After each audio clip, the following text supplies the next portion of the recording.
R-Type is one of the iconic arcade games of the 1980s. It is commonly cited as one of the best shoot-'em-up video games and one of the greatest video games of all time. Although, I have to say, it was tough as boots, hard as nails, solid as a rock. You only stood a chance of completing it if you had the eyesight of a hawk and the reflexes of a cat. I guess gamers were made of sterner stuff back in those days. As was the tradition back then, successful games tended to find their way out of the arcades and into the homes of computer and console gamers the planet over. R-Type was no exception and was ported to a multitude of machines. Rather remarkably, each conversion was actually rather good.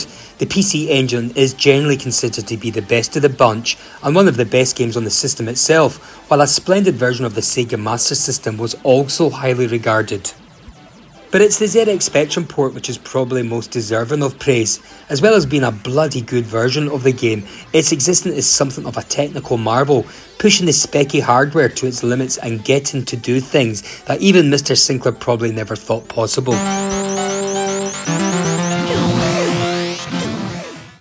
The ZX Spectrum game was produced by Electric Dreams and released in 1988.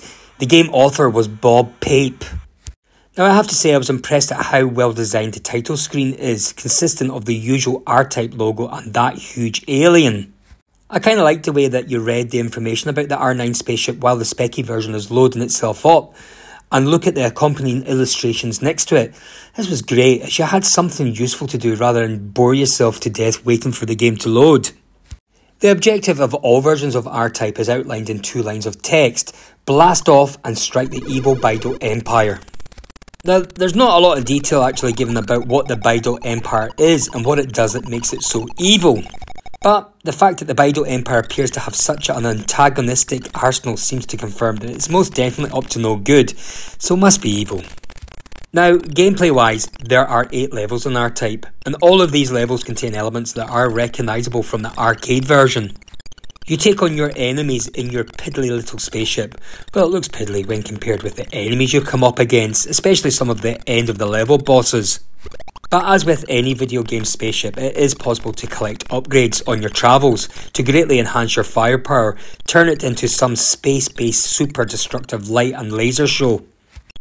You can also power up your beam by holding down the fire button, and letting it go unleashes a mega blast. A unique feature in R-Type is a collectible pod-like thing. This can be attached to the front or back of your spaceship, offering a smidgen of protection from enemy fire. Or it can be detached and sent off to destroy some of the hostiles that you can't be bothered to destroy yourself. And when detached, it is invincible, but it leaves you vulnerable. It added a touch of strategy and tactical play to the game, I have to say. One of the key strengths of R-Type was that although it was a difficult game, it didn't feel impossible. Your progress through the game is slow as you eke your way through a level. You seem to play a bit, play it again, die again, play again, try a slightly different route, get a bit further, die again, use the same route again, get a little further, die again, and repeat over and over again until eventually you get your route, the enemy patterns and your tactics memorised to get you through a level. And I have to say, there's something very satisfying about seemingly being able to fly through the level like a pro, taking out wave after wave of enemies and maxing out your spaceship with power-ups aplenty. Anyway, before I give my thoughts about what I overall think about the game, let's have a look at some of the levels.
I have to say I'm quite impressed.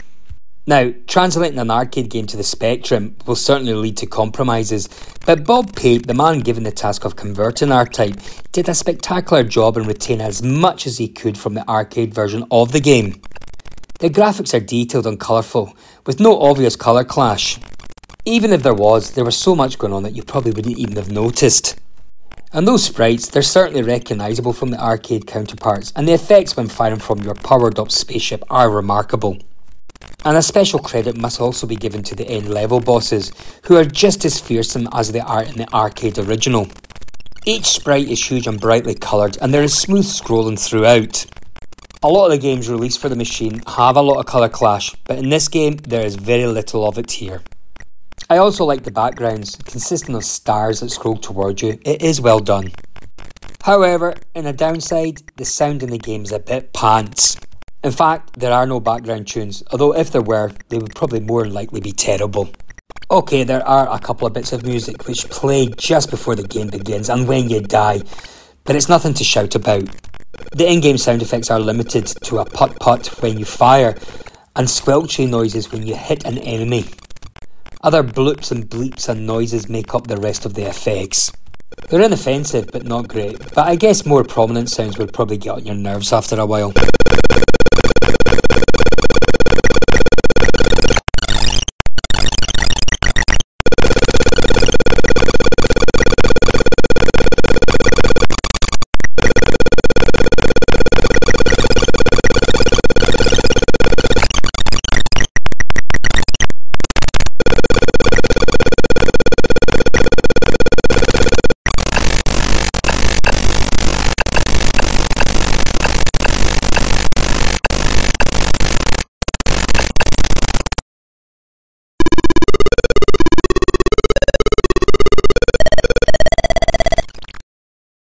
Most important though is that the game feels like the real thing.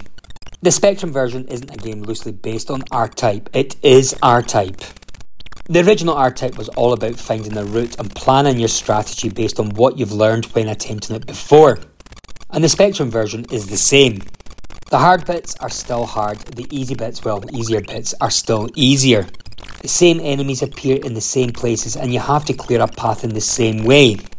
R-Type is famed for its difficulty level. It was a game from the 80s when games were tougher and gamers were real men or butch women. Throw anything at them and they would tackle it. Unlike the arcade version, R-Type on the Spectrum is a tough nut and some might find its difficulty level off-putting. But as I said earlier, sticking with it does reap rewards, but I have to say there's nothing more frustrating than getting your spaceship maxed out to the nines, only for you to get shot in the ass by a rogue bullet and having to return to the game with your standard setup. I have to say later on in the game, the going gets extremely tough unless you have a bit of extra help from your weaponry.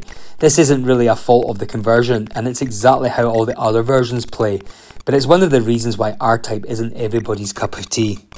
I also notice that there is a bit of slowdown when too much is going on, and it sometimes feels like frames go missing as a way of the game trying to keep up with the action. Responsive controls are a must for a game like this, and in this version the controls are fine, although you really need to play it with a joystick or control pad to prevent getting your fingers all tangled up. Those bloody rubbery buttons. One issue, again inherited from the arcade version, is that your spaceship moves a little too slow. Sometimes an almost certain death stares you in the face. Now all you really need to do to avoid it is move a little to the right, but your spaceship just doesn't seem to want to move quick enough. Of course, quicker movement will probably result in less control over it, so perhaps its speed is just right, who knows. So, R-Type on the Specky is a great conversion, a must-have game for any Spectrum collection. It looks great, it sounds shite, but plays great. So why would anybody actually play this game today? Well, the whole point of porting the game to computers like the Spectrum was to bring the arcade game to home audiences. I mean, the truth is that although it is a fantastic port of R-Type, the arcade game is much better. And when it is now possible to get hold of the arcade game itself, either through official releases or through other methods, there is a little need to play a conversion of it. You can just play the real thing. However, my response to that is, if you're a true retro gamer like me, then the specky conversion of R-Type tries to replicate the original arcade with impressive results. Both the graphics and gameplay shines, and it is as much fun to play as the original arcade. Okay, there's no background music during gameplay, but anyone who is too focused on the game would hardly notice this. So for me, any person who owns Sir Clive's machine and who is a fan of shooters should add R-Type to their collection. Give it a go.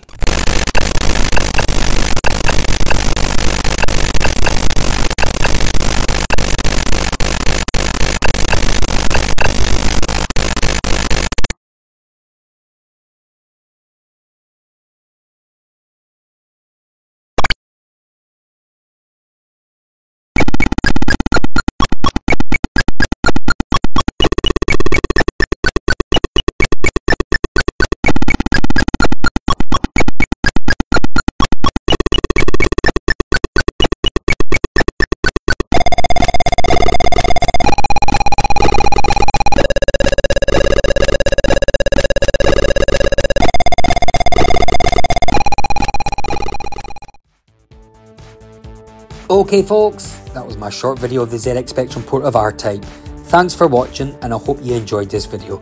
Now remember to press that like button, leave a comment or better still subscribe to my little channel. It's all for fun. Until the next time, bye bye.